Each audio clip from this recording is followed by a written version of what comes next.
I changed the problem a little bit. I took out one of the variables, but you'll be following the same types of steps that I'm going to be doing here. So there's 4 variables, x1, x2, x3, x4. Or you could just think of it as this. There's 4 different words. It could be the word bunny, the word tree, the word sky, and the word blue. There's 4 different words. And you want to know how many different ways you can group the 4 variables, the 4 words, you could think of it as.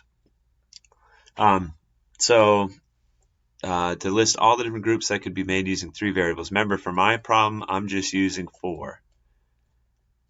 For your problem, you need to also consider a 5th variable, x sub 5, like this. Okay, but for my problem, there's 4 variables. How many different ways can we make 3 variables where order does not matter? You want to start listing them out and use some sort of pattern to it to help you keep track. I could have x1, x2, and x3. That's a group of 3 variables. Or I could have x1, x2, x4. That's also a group of 3 variables. And now I think I need to change the middle one because now I'm all out of options. x1, x3, and x4. And I wouldn't want to say x1, x4, x2. I wouldn't say that because I've already got that grouping up here. The order does not matter. So this second group here is the same as this last group here because order does not matter. So let's get rid of that. That makes it easier. If order did matter, you would have a ton of different options. That would take a long time. And I think the last group we have is x2, x3, x4. That's a list of all the different ways that I can make a group of 3 from these 4 variables. Just double checking.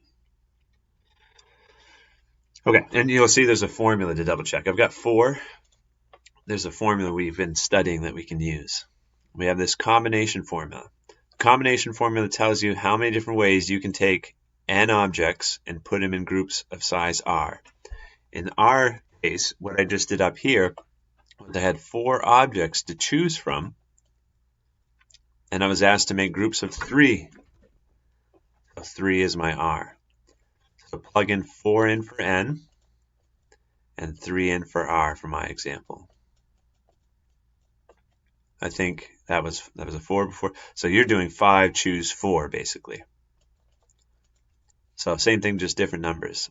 And as a reminder, 4 factorial means 4 times 3 times 2 times 1. Or you could expand it as 4 times 3 factorial. And this is 3 factorial, and 4 minus 3 makes 1. So the 3 factorial cancels up top. You got 4 divided by 1 factorial, which is just 4. So if you have 4 things, and you want to make a group of 3 out of them, then you can make a total of 4 unique groups, which is what I have over here. So I wasn't missing anything. That's not what part 2 is asking us to do.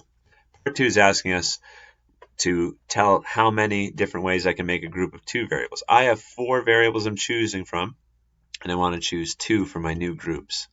So it's 4 factorial over 2 factorial, 4 minus 2 factorial. If you didn't like the trick that I just did, that's okay. You should know that trick because sometimes the numbers are too big for a calculator. But 4 factorial means 4 times 3 times 2 times 1. The top is 24. 2 factorial means 2 times 1. And 4 minus 2 makes 2, so we got another 2 factorial. So you multiply those on the bottom. We got 24 over 4.